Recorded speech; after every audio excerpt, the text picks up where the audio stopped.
নমস্কার, কৃষ্টি কালচারাল হাউসের পক্ষ থেকে আমি শাইনী বন্দ্যোপাধ্যায় আরও একবার আপনাদের সামনে। আজকে যার সাথে কথা বলবো, যিনি আমাদের অতিথি, তিনি কিন্তু আমাদের চেনা ঘেরাটোপের বাইরে একটা খুব ইন্টারেস্টিং কাজ করেন। তিনি কিন্তু পেইন্টার, কিন্তু পেন্টিং বা পেইন্টার এর কাজ বলতে যে ধরনের আমরা ভিজুয়ালাইজ করি, যে ধরনের কাজ, ওনার কাজ কিন্তু সেই সব ঘরানার থেকে একদম আলাদা। উনি কিন্তু একজন বডি পেইন্টার। আপনারা নিশ্চয়ই ভাবছেন যে বডি পেইন্ট বিষয়টা কি, সেটা তো অবশ্যই আপনাদের বলবো। তার আগে কয়েকটা ছবি একটু দেখিয়ে নিই, দেখে নিন।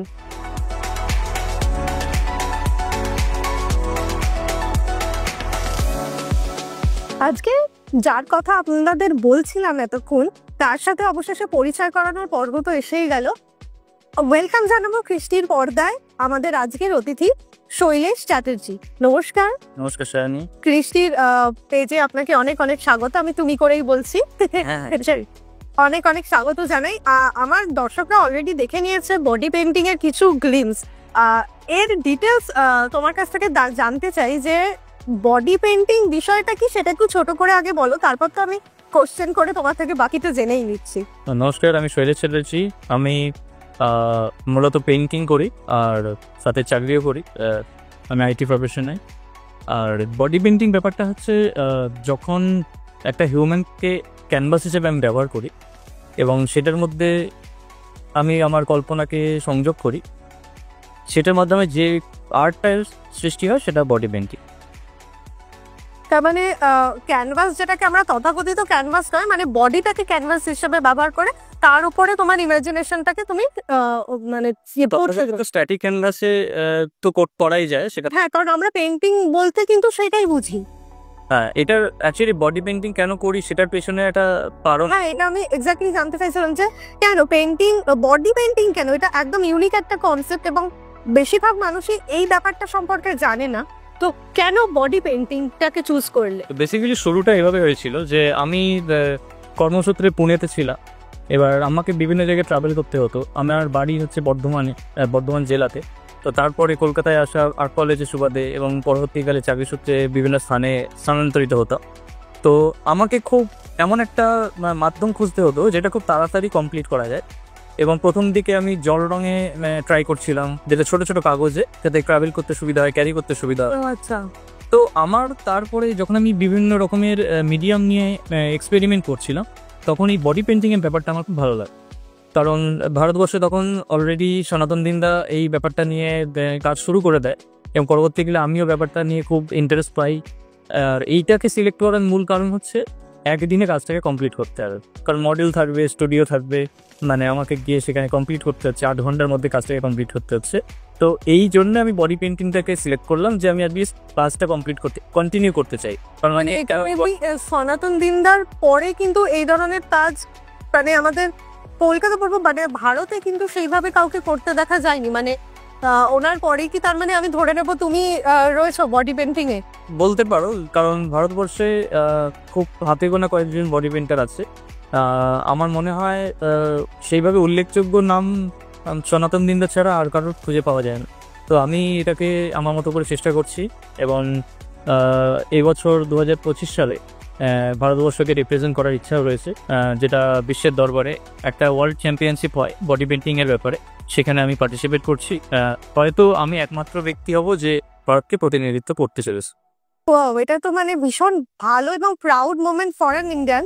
তো আপনারা বুঝতে পারছেন যে বডি পেইন্টিং যে বিষয়টা আমাদের কাছে একদম নতুন, আমরা বেশিরভাগ মানুষ এই সম্পর্কে খুব একটা ওয়াকিবহাল নয়।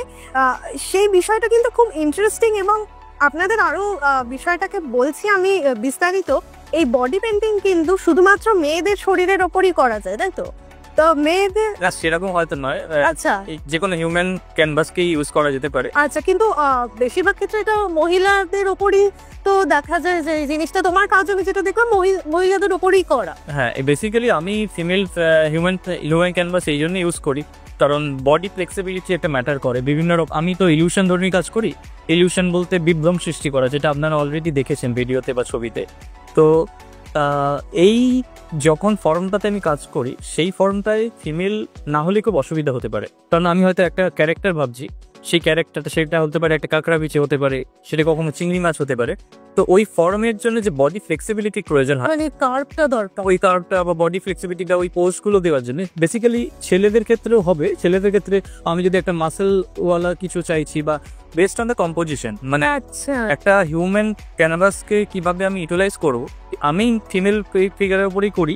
কারণ হচ্ছে দু তিনটে কারণ আছে। একটা হচ্ছে ছেলেদের মাসেল আছে, যে যারা ছবি আঁকে তারা জানবে যে একটা ফ্ল্যাট সারফেসের ছবি আঁকা আর একটা হিউম্যান ক্যানভাসের ছবি আঁকার মধ্যে তফাৎ আছে। আচ্ছা যখন আমি হিউম্যান একটা ছেলেকে ছবি আঁকবো, সেক্ষেত্রে বডি স্টিফনেস একটা ম্যাটার করবে। বডিটা স্টিফ হয়ে গেলে কাজটাও একটু হার্ড হয়ে যাবে। আচ্ছা এছাড়া যেটা হয় যে ছেলেদের অ্যাকচুয়ালি লোম বেশি থাকে, এবার আমি যখন পেইন্ট করব তখন লোমের মধ্যে আটকে যাবে, তো এটা একটা চ্যালেঞ্জিং জায়গা। বেসিক্যালি এইগুলোর কারণে আমি একটু ছেলেদের ফিগারটা অ্যাভয়েড করি, কিন্তু আমার কোনো অসুবিধা নেই। হয়তো এমন একটা সাবজেক্ট আছে যেটা একমাত্র হিউম্যান মানে ছেলেদের ওপরেই করা যাবে, সেই ক্ষেত্রে বুঝতে পেরেছি। মেয়েদের ক্ষেত্রে বিষয়টা অনেক ভাস্ট, মানে হ্যাঁ, যত বেশিরভাগ কাজ হয় ছেলেদের থেকে মেয়েদের বেশি মেয়েদের ওপরে বেশি হয়। তো মানে আমি কাজ দেখতে দেখতে ভীষণভাবে মোহিত, এবং আপনাদেরও আরো কিছু ছবি, আরো কিছু গ্লিমস আমি দেখাচ্ছি, আপনারা দেখুন, তারপর তো আলোচনায় অবশ্যই আসছি।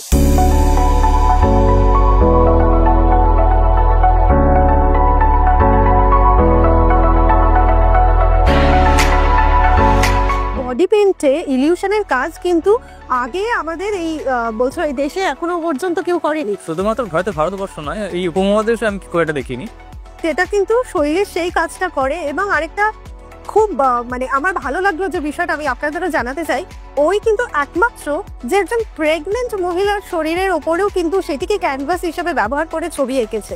তো এইটা বুঝতে পারছেন, একটা মানে আমার তো শুনেই ভালো লাগছে, এবং ছবিটা আপনাদের অবশ্যই দেখাবো। তার আগে তোমার কাছে আসবো যে এইটা কেন ভাবলে যে মেয়েদের শরীরের উপর করছো, ঠিক আছে, প্রেগনেন্ট মহিলাকে চুজ করলে কেন? দেখো, কিছু সাবজেক্ট থাকে যেটা ওই ফর্মটাই প্রয়োজন হয়। যেটা আমি এঁকেছি সেটা হচ্ছে একটা শামুক এঁকেছি, তো এটা এই পেন্টিংটা করতে আমার একটা নতুন দেবো। আমি সবসময় একটা নতুন কিছু এক্সপেরিমেন্টের মধ্যে কাজ করতে ভালোবাসি, তাতে একঘেয়েমিটা কেটে যায়। এবার প্রেগনেন্ট লেডিটাকে সিলেক্ট করার উদ্দেশ্য হচ্ছে ওই যে শামুকের ওপরের যে খোলসটা সেইটা যে থাকে, সেই কার্ড মানে আমি ওটা পাবো না এমনি, যেটা ধরো যেটা আমি বা কিছুতে কিন্তু আসবে না, ওই কার্ডটা আনার জন্য আমি প্রেগনেন্ট লেডি মানে একটা মডেল করছিলাম, এবং যে করেছে তাকে অনেক ধন্যবাদ। সে ওই আমাদের মতন দেশে এই সাহস, মানে ওই টাইমে যতটা আমাদের মানে সাবধানে থাকবো, বাড়ি থেকে বেরোবো না, এই ধরনের, এখানে নিজের শরীরে পেন্ট করতে আগ্রহী। এবং আমি একটা জিনিস শেয়ার করি, ধরো কি প্রবলেমটা হয়েছিল বলছি।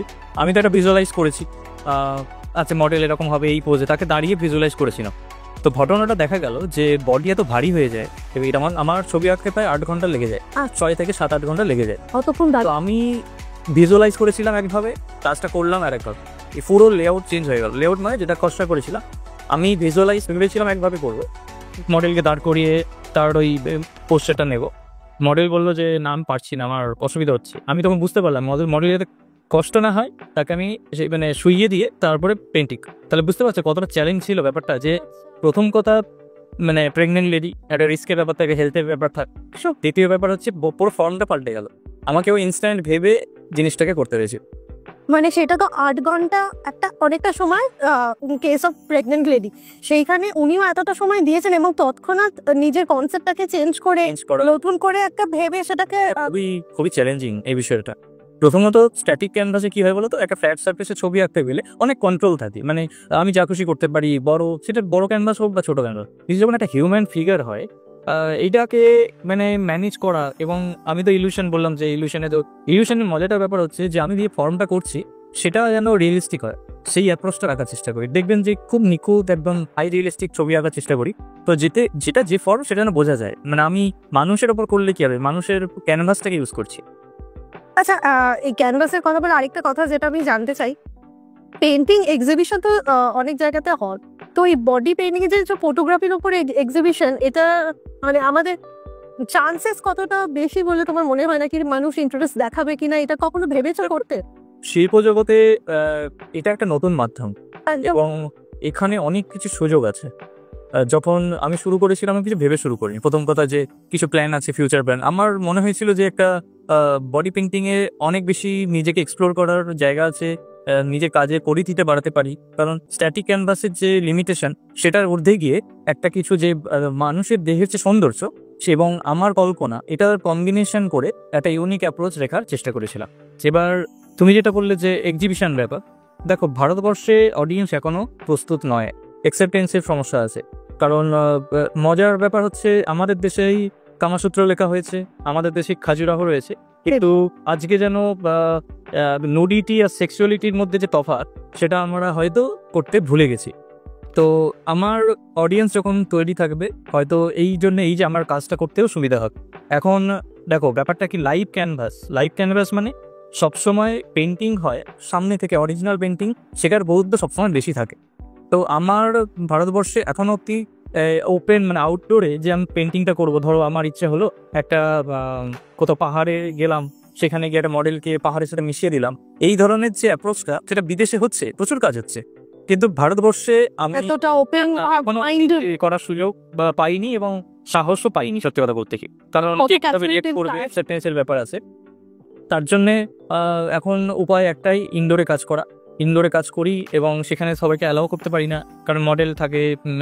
যদি আমি নোডিটিটা মানে কভার করে দিই রং দিয়ে, আমি নোডিটি রাখি না, কভার আপ করে দিই যতটা পারি, এবং আমার কাজগুলোতে খুব একটা পাবেও না, মানে ব্যাপারগুলো হচ্ছে সেরকম। আর সেই জন্যে ফটোগ্রাফারের, আমি professional photographer, professional studio, professional model, এই গোটা ব্যাপারটা নিয়ে ছবিটা তুলি। এবার সেটা আমার সংগ্রহেই রয়েছে, ভবিষ্যতে যদি সুযোগ পাই তাহলে এক্সিবিশন করা যেতে পারে, কিন্তু সেটা মানে ব্যাপারটা যেটা বললাম যে অরিজিনালটা হয়তো মানুষের কাছে সুযোগ হচ্ছে না দেখানোর, হয়তো ফটোগ্রাফির মাধ্যমে এটা দেখানোর সুযোগ হলেও হতে পারে। মানে মানসিকতার একটা উদার পরিচয় না দিলে এই শিল্পকে মানুষের কাছে তুলে ধরা কিন্তু সত্যিই একটা অনেক বড় চ্যালেঞ্জ। ব্যাপারটা হচ্ছে শিল্পের বিচারক হচ্ছে দর্শকের চোখ। দর্শকের চোখ যদি সেটা অনুভব করতে পারে, এবং এই দৃষ্টিভঙ্গি যেটা বললাম, দর্শকের চোখ বলতে দৃষ্টিভঙ্গির কথা বলছি, এই দৃষ্টিভঙ্গিটা আসে পারিবারিক শিক্ষা, কোথায় বড় হচ্ছে, তার সারাউন্ডিংটা কি এডুকেশন, সবকিছু নিয়ে কিন্তু মানে একটা দৃষ্টিভঙ্গি। আমরা মডার্ন হচ্ছি মানে তো আমাদের জামা কাপড়ের দিক থেকে না, আমাদের চিন্তাধারার দিক থেকেও আমরা যে মডার্ন হচ্ছি সে পরিচয়টা দিতে হয় কোনো কোনো জায়গায়, না হলে এই ধরনের বড় কাজ অ্যাকসেপ্ট করা, যেটা বিদেশ অবলীলায় মানে সুন্দর করে যাচ্ছে, কিন্তু আমাদের দেশে কতটা হার্ডলস এর মুখোমুখি হতে হয় সেটা আর নতুন করে তো কিছু বলার নেই। তবে একটা জিনিস জিজ্ঞাসা করবো, তোমার পেন্টিং শেখা কোথা থেকে, সেরকম আচ্ছা আমি কলেজ কোথা থেকে তুমি? আমি the Indian college of art and ক্রাফটম্যানশিপ থেকে গ্র্যাজুয়েশন করি। এটা ভারতবর্ষের অন্যতম পুরনো আর্ট কলেজদের মধ্যে একটা, প্রায় অনেক বছরের পুরনো, 100 শতাধিক, মানে 120-30 বছরের পুরনো। গভর্নমেন্ট আর্ট কলেজ তারও পুরনো, তার পরেই হচ্ছে আমাদের ইন্ডিয়ান আর্ট কলেজ। যখন রবীন্দ্রভারতীর জন্ম হয়নি তখন থেকে আমাদের আর্ট কলেজ আছে, বহু পুরনো আর্ট কলেজ, এবং এখান থেকে বহু নামী শিল্পী যেমন সুভাষ শূন্য অনেকেই আছে যারা আমাদের আর্ট কলেজ থেকে পাস করেছে। তো আমিও সেই আর্ট কলেজেরই দিবা বিভাগ, মানে আমাদের ডে এবং ইভিনিং সেকশন আছে, তো আমি সেই ডে সেকশনে পড়াশোনা করেছি, অ্যাপ্লাইড আর্ট। তোমার কি বরাবরই ইচ্ছা ছিল যে পেন্টিং নিয়ে যাবো নাকি? হ্যাঁ, এবার বলি, দেখো ছোট থেকে বড় হয়েছি, অনেকটা একা মানুষ হয়েছি। মানে আমার বোন ছিল, আমি একটু যে শিল্পীরা বলো একটু নিজেদের মতো নিজেদের খেয়ালে থাকতে ভালো, তো আমি অনেকটা সময় নিজের সাথে কাটিয়েছি। তো আমার এই একাকিত্ব বলবো না, এটা হচ্ছে একটা মানুষ হয় না যে একা থাকতে ভালোবাসে, তো সেই অবসর সময়টা পড়াশোনার সাথে সাথে আমি ছবি তো আঁকতামই, সেই জন্য আর্ট কলেজে আসা।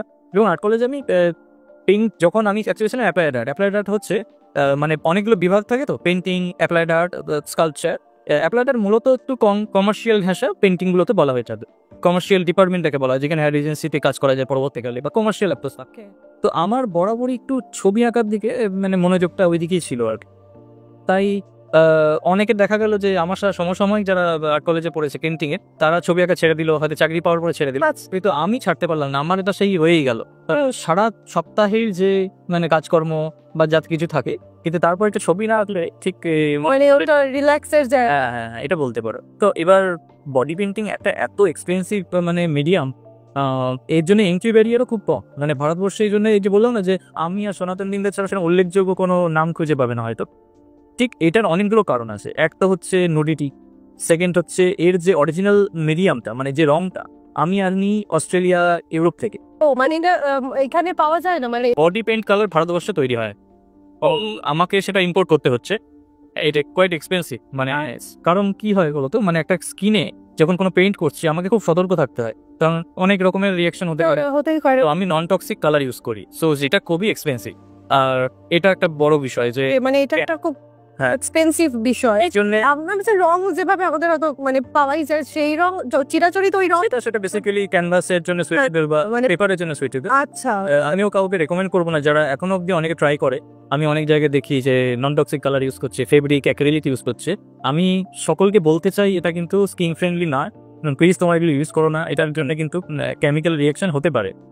সো এটা আমাদের সতর্ক থাকতে হবে। সেটা তুমি বিদেশ থেকে আনো? হ্যাঁ, অস্ট্রেলিয়ার ইংল্যান্ড থেকে আনতে হয়, ইম্পোর্ট করতে হয়। আচ্ছা, তো এটাও আমার কাছে একটা চ্যালেঞ্জিং যে ধরো প্রথম দিকে যখন শুরু করছিলাম মিডিয়ামটা একটা বড় চ্যালেঞ্জ ছিল যে কোন রঙে করতে হয়। কারণ আমি তো গাইডে এই মিডিয়ামে তো কেউ পড়ে না। এবার তখন সনাতন দিনদাকে রিচ করাটা আমার পক্ষে সম্ভব হয়ে ওঠেনি সেই মুহূর্তে, বা আমি সেরকমভাবে গাইডেন্স পাইনি। পরবর্তীকালে আস্তে আস্তে নিজেই it is my ongoing exploration, আমি অনেক কিছু শিখছি। করে বোঝা। হ্যাঁ, সেলফ পার্ট বলতে পারো ব্রো, এই মিডিয়ামের জন্য সেলফ পার্ট। ওকে, তো মানে আমি সত্যি শুনতে এত ভালো লাগছে। যে প্রশ্নটা পরে আসছি, এই তো তুমি বলে চাকরির পাশাপাশি সারা সপ্তাহের কাজের পর এটা তোমার স্ট্রেস বাস্টারের কাজ করে আঁকাটা। এখন কি সবসময় মানে ফুল টাইম পেন্টার নাকি এর পাশে তোমার কর্পোরেট জব রয়েছে? হ্যাঁ, আমি একটা আইটি প্রফেশনাল, আমি ইউজার এক্সপিরিয়েন্স ডিজাইনার। আমাকে তো এই যে এত এক্সপেন্সিভ একটা কাজ শেয়ার দিয়ে চালানোর জন্য তো একটা ভালো চাকরি না হলে অসুবিধা। তো ঈশ্বরের কৃপায় এখন সেটা এখন অব্দি অসুবিধা হচ্ছে না, তো আমি সেই জন্য কাজটা কন্টিনিউ করতে পারছি বলতে। এটা কি সপ্তাহের মাঝখানে মানে কিভাবে সময় বের করো? কারণ আইটিতে কারণ কাজের তো ভালোই প্রেশার। আমি সোম থেকে শুক্র ইউএক্স ডিজাইনার, শনি আর রবিবার শিল্পী, উইকেন্ডে শিল্পী। যে প্রশ্নটা করবো সেটা হচ্ছে এই ক্ষেত্রে মডেলটা কিভাবে চুজ করো? মানে সেখানে কিছু মানে ক্রাইটেরিয়া আছে, খুব ভালো ফিগার হতে হবে বা কি না? কারণ যেহেতু পেন্টিং আমি যেটা দেখলাম, আমি যেটা আপনারাও দেখলেন, কারণ মডেলকে তো দেখা যায় না, যেহেতু তুমি ইলিউশন নিয়ে কাজ করছো বলছো পিকচারটা দেখা যাচ্ছে, সেক্ষেত্রে মডেল ক্রাইটেরিয়াটা কি রয়েছে? দেখো, এখন আমার কাছে সত্যি বলতে কি এখন খুব একটা মডেল সিলেকশনের ক্ষেত্রে প্রবলেম হয় না। আমি যখন শুরু করি তখন কাউকে অ্যাপ্রোচ করতেও এটা ভাবতাম কি ভাববে, বা আমি এই জন্য প্রফেশনাল মডেলদের প্রথমে শুরুর দিকে অ্যাপ্রোচ করার চেষ্টা করতাম। এবার প্রত্যেকের একটা ডিমান্ড থাকে, ফাইন্যান্স ধরো এই টাকা চার্জ করি, তখন আমি চিন্তা করতে হতো আচ্ছা মানে এই বাজেটটা আমার কাছে আছে তো মানে সেই হিসেবে। এবার এখন ব্যাপারটা হয়ে গেছে কি খুব সহজে অ্যাপ্রোচ করা যায়, অনেক মডেল নিজে থেকে আসে। তুমি যেটা বললে যে মডেলের ফিগার ভালো হতে হবে কি বা এই ক্রাইটেরিয়াগুলো, দেখো আমি যখন ইনিশিয়ালি স্টার্ট করেছিলাম যে মডেল আমার কাছে অ্যাভেলেবেল আছে তাকে ভিজুয়ালাইজ করে কল্পনা করে আমি কম্পোজিশনগুলো সাজাতাম। আচ্ছা, তো এখন বিভিন্ন রকমের মানুষের যে দৈহিক গঠন সেটাকে ইউজ করে, একটা যেমন বললাম যে প্রেগনেন্ট লেডি, এটা একটা আলাদা স্ট্রাকচার হলো, একটু হেলদি মডেল ফ্রগে তুমি দেখতে পাবে। আচ্ছা, যেটা মানে শুধুমাত্র যে এই যে কনসেপ্টটা অনেকে ফটোগ্রাফাররা বলে বা অনেক আর্টিস্ট বলতে করে যে ভালো মডেলই নেই, আমি কিন্তু সব রকম মডেলে কাজ করেছি। আচ্ছা, তুমি দেখবে বিভিন্ন রকমের, তাহলে কি হয় যে কাজটা মনোটোনাস লাগে না, এবং বিভিন্ন যে চ্যালেঞ্জ হিউম্যান কাল্টিভেট করা যায়। হ্যাঁ, এবার বিভিন্ন ফর্ম বডি স্ট্রাকচারটাকে আমি ইউজ করলাম, যেখানে মানে একটা চিকেনের কাজ করেছি, ফ্রগের কাজ করেছি, সেখানে অনেক বেশি অনেক ক্যানভাস পেয়েছি, আমি সেরকম ধরনের ফিগার লিখেছি। এবার যখন আমি ধরো অন্য ফর্মে কাজ করছি, চিংড়ি মাছে মেয়েটার পেটের মধ্যে লাইন আছে, যেটা পেট যাকে বলেন ভাঁজ করেছে, আমি ওই চিংড়ি মাছের পায়ের ফর্মটা ওইটাকে ইউজ করলাম। তো বডি স্ট্রাকচারটাকে আমি আগে থেকে মডেলের সাথে কোলাবোরেট করে নিই যে আচ্ছা কিরকম ধরনের বডি শেপ আছে, তো সেই ভিত্তিতে আমি কম্পোজিশন সাজাই। আচ্ছা, মানে যেটা করতে চলেছো যে কাজটা সেটা মডেল সিলেকশনের পরেই সেটা সাজাবে। এবার যেরকম মডেল ধরো কোনো মডেল ইন্টারেস্ট দেখালো যে দাদা আমি তোমার সাথে করতে চাই, তো তখন তার সাথে কোলাবোরেট করে নিই, মানে অ্যাজ পার হার ফিগার সেটাকে একদম কাস্টমাইজ করতে হয়। আচ্ছা, বুঝতে পেরেছি। আরেকটা জিনিস যেটা তুমি বললে যে তুমি ইলিউশন নিয়ে কাজ করো, কেন ইলিউশন, এইটাকে কেন চুজ করলো? এটার সম্পর্কে বলতে গেলে আমাকে একটু আমার সেই ছোটবেলায় বা আমার কলেজ লাইফের আগের জায়গায় ফিরে যেতে হবে। যখন দেখো আমি আমার বাড়ি হচ্ছে ধাত্রীগ্রাম। আচ্ছা, ধাত্রীগ্রাম হচ্ছে বর্ধমান জেলা, পূর্ব বর্ধমানের একটা গ্রাম। এবার আমার মানে চাকরি সুবাদে বা তার আগে থেকেও আমার একটু রাত্রির বেলা ইভিনিং ওয়াকে যেতে আমার খুব ভালো লাগছে। এবার গ্রামে থাকার সুবিধাটা কি যে ওখানে আলো কম ছিল, মানে ওখানে একটু চমচমে বাঁশ বাগান, পুকুর আছে, জঙ্গল আছে, আমার ওখানে ভাগীরথী আছে। তো এবার আমি সন্ধ্যেবেলায় ওয়াকিংয়ে যাচ্ছি, ইভিনিং ওয়াকে যাচ্ছি, ওইখানে যে প্রকৃতির যে ঘন মানে অরণ্যের যে গভীরতা, সেই যে নিজেকে খোঁজা, তার মধ্যে হয়তো টর্চের আলো ফিকে হয়ে যাচ্ছে, তো এটা তো একটা নিজেকে খোঁজার মতন জিনিস, এটাও তো একটা ইলিউশন যে আলো আধারি জ্যোৎস্নার রাতে আমি নিজেকে খুঁজে পাচ্ছি। তো সেই প্রাথমিকভাবে যে ছবিগুলো আঁকতাম সেটা অন্যান্য মাধ্যমেও আঁকতাম, সেখানেও ইলিউশন ধর্মী একটু আলো আধারি ধূসর কালো এই ধরনের ছোঁয়া ছিল। পরবর্তীকালে যখন আমি বডি পেন্টিংয়ে ট্রান্সফর্ম হলো ফর্মটা, তখন সেটা কন্টিনিউ করলো। এবং ভারতবর্ষে কি এই উপমহাদেশ, এশিয়াতেও কেউ এই ইলিউশনের উপরে কেউ কাজ করেনি। হয়তো আমি একমাত্র যে ইলিউশন ধর্মী কাজ করে থাকি, মানে আর এটা খুব চ্যালেঞ্জিং। স্ট্যাটিক ক্যানভাস, যেমন আমি তোমায় বলছি, যে ধরনের অন্যান্য যে বডি পেন্টিংগুলো হয়ে থাকে সেটা অনেক বেশি সোজা এই কারণে বলবো, অনেকে কন্ট্রাডিক্টেড হতে পারে ব্যাপারটা, কিন্তু আমি মনে করি যে একটা বডি ফর্ম সেটাকে অন্য ফর্মে নিয়ে যাওয়া সেটা বহু চ্যালেঞ্জিং বিষয়। কারণ তুমি ভাবো না যে একটা হিউম্যান ক্যানভাস, সে গোটা ফর্মটা, তার যে উত্তল অবতল অংশ, চুল, বডি, নোক, সেই যে সবটাকে আমি ভিজুয়ালাইজ করে একটা অন্য ফর্মে নিয়ে যাচ্ছি। মানুষের মধ্যে বিভ্রাট। তুমি রোজটা দেখো, রোজটা অনেকেই, আমি যখন প্রথম ফেসবুকে দিই 50টা লাইক এসছে, আমি খুব হতাশ হয়ে গেলাম যে এত কম লাইক। আমি না ঠিক মানে আমি খুব হোপলেস ব্যাপারটা, মানে অ্যাকচুয়ালি পিকচার হিসেবে তো ওটাকে গোলাপি বুঝতেই পারিনি। তো পরবর্তীকালে আমি সেই পোস্টটাকে নতুন করে পোস্ট করলাম, লিখলাম একটা মানুষ কি খুঁজুন, বা ভিডিওটা দিলাম, পরে সেটা 2000-এর উপর লাইক চলে গেছে। যখন এটা হচ্ছে মজার ব্যাপার যে মানুষ বুঝতেই পারছে না, তার মানে আমি একদিক দিয়ে সাকসেসফুল যে আমি এটা করেছি, সেটা হয়তো প্রবলেম আবার এটাই বুমেরাং হয়ে গেছে। মানে এটা তো সত্যি একটা মানে শিল্পীর ভাবনাতেই সম্ভব। একজন নারীর ফিগারের ওপর কোথায় চিংড়ি মাছের পজিশন নেবে, কোথায় একটা শামুক তৈরি হবে, এটা তো একজন শিল্পী ভাবতে পারে। ভালো লাগছে, কারণ ওই ইলিউশনটাকে আমি বেছে নিলাম প্রথম দিকে। এবার দেখো, মানে আমি শুধুমাত্র ইলিউশনের মধ্যে নিজেকে আটকে রাখিনি, আমি বিভিন্ন যে ক্যাটাগরি আছে আলাদা আলাদা রকমের, সেগুলো নিজে পরিধিতে বানিয়েছি। লাস্ট 3-4টে কাজ আমি ওভাবেই করেছি। এবং লাস্ট আমি একটা অ্যাপেলের কাজ করেছি, ওটা ইলিউশন ধর্মী। যখন ফটোগ্রাফার, এটা তো তোমার কোনো ব্যাপারই না, এটা আর 4 ঘন্টার মধ্যে কমপ্লিট হয়ে গেছে। ওকে। এবং মডেল এক্সপেক্ট নাম হচ্ছে পরি আমায় বলেছে, দাদা তুমি কিন্তু একটু সুন্দর একটা এমন কিছু করবে, আমি খাটবো কাজটাতে। কিন্তু ওর কোনো খাটনি হয়নি, ও চুপচাপ জাস্ট বসে রিল্যাক্স বসেছে, কাজ কমপ্লিট হয়ে গেছে। তো এটা আমাদের মডেলের সাথে, ও দেখছে হয়তো ভিডিওটা, মানে এটা কিন্তু ব্যাপার যে এটা কিন্তু এখন আমার আয়ত্তের মধ্যে চলে এসছে। মানে পরের প্রশ্নটার সূত্রটা তুমি আমাকে ধরিয়ে দিলে যে পেন্টিং করতে করতে মডেলের সাথে একটা সুন্দর বন্ডিং তো তৈরি হয়ে যায়, এটা নিজেদের আন্ডারস্ট্যান্ডিং তো থাকে।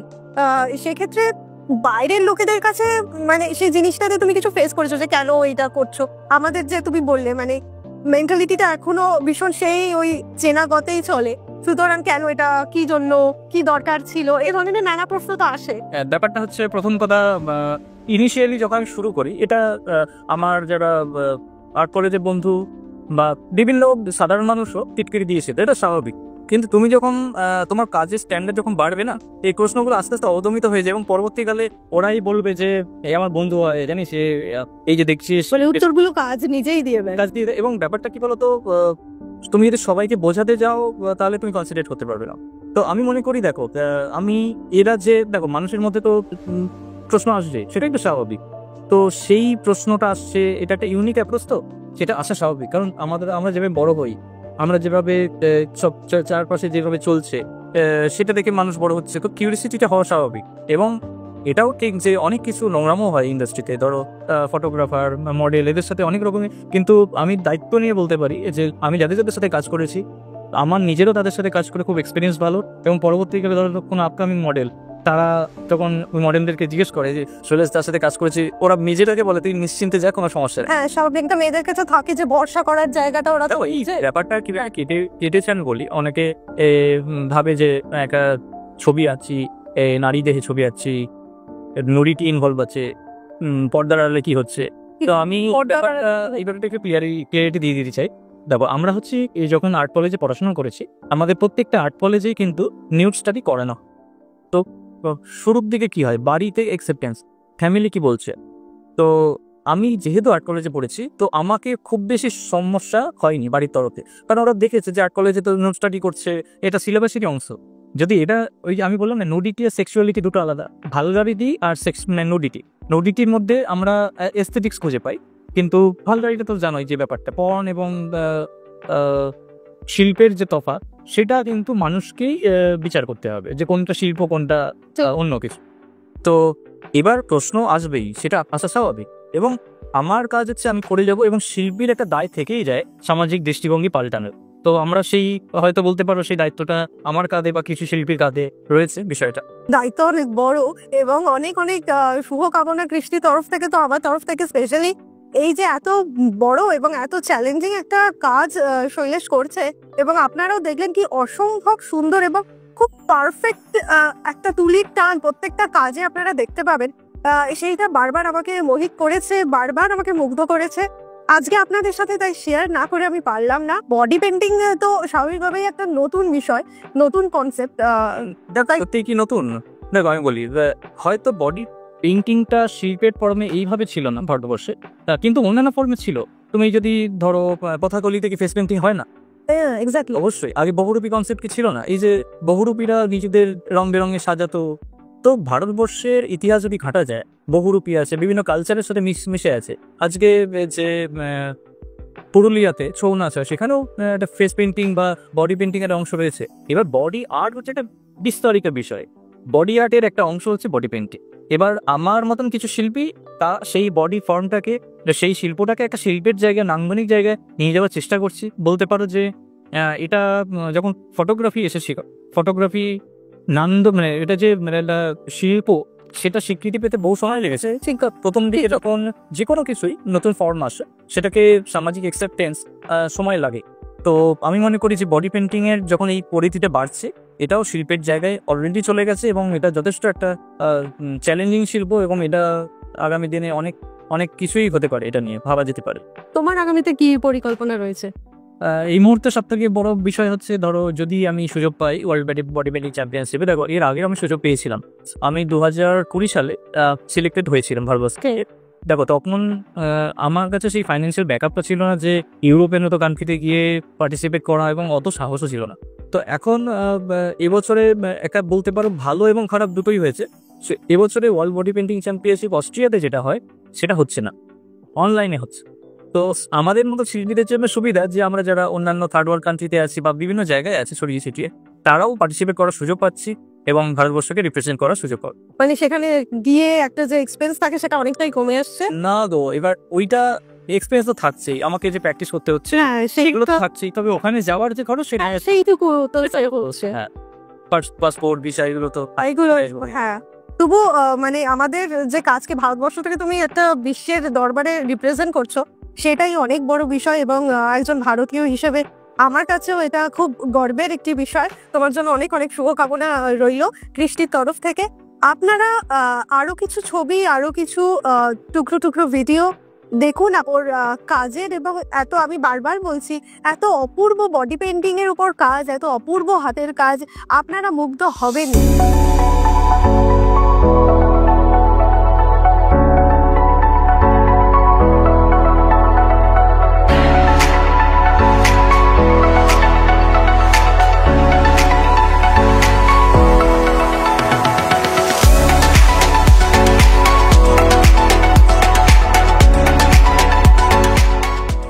অনেক অনেক ধন্যবাদ জানাই শৈলেশ আজকে আমাদেরকে তোমার মূল্যবান সময় দেওয়ার জন্য। কৃষ্টি চেষ্টা করে এই ধরনের ছোট ছোট আলাপচারিতার মাধ্যমে মানুষের কাছে তাদের গল্প, তাদের কথা পৌঁছে দিতে। আজকে যেরকম একটা একদম নতুন আঙ্গিকের একটি নতুন পরিসরের একটা কাজ আপনাদের সামনে নিয়ে এলাম। আগামী দিনে এরকম আরো অনেক কাজ, অনেক কিছু নিয়ে, নতুন নতুন ভান্ডার নিয়ে আপনাদের সামনে অবশ্যই তো আসবোই। তার আগে শৈলেশ তোমাকে বলবো আমার কৃষ্টি পরিবারের জন্য কিছু একটু বলো। আমি মনে করি কৃষ্টি যে কাজটা করছে সেটা অনেকটা ইউনিক, অনেক শিল্পীকে প্ল্যাটফর্ম দিচ্ছে, যেটা খুবই ভালো ব্যাপার। কারণ সত্যি কথা বলতে কি, এই ছড়িয়ে ছিটিয়ে থাকে যে রত্নগুলো, তাদেরকে খুঁজে বের করে আনা এবং তাদেরকে একটা অনেক বড় মানে পরিবারের সদস্য বানানো। তো আমার মন্তব্য থেকে কৃষ্টিকে জানাই যে আগামী দিনের পথ আরো সুগম হোক, অনেক এগিয়ে যা কৃষ্টি, আমিও সাথে আছি। থ্যাংক ইউ সো মাচ, এটা আমাদের কাছে অনেক বড় প্রাপ্তি। এরকম একজন গুণী মানুষ কৃষ্টির সাথে থাকলে, কৃষ্টির হাত ধরে থাকলে এই জার্নি তো অনেক দূরই হবে। আপনারাও সাথে থাকুন আমাদের, আর অপেক্ষায় তো আমিও থাকবো আপনাদের কাছে। খুব তাড়াতাড়ি আসছি পরবর্তী অতিথিকে নিয়ে। ভালো থাকবেন, নমস্কার।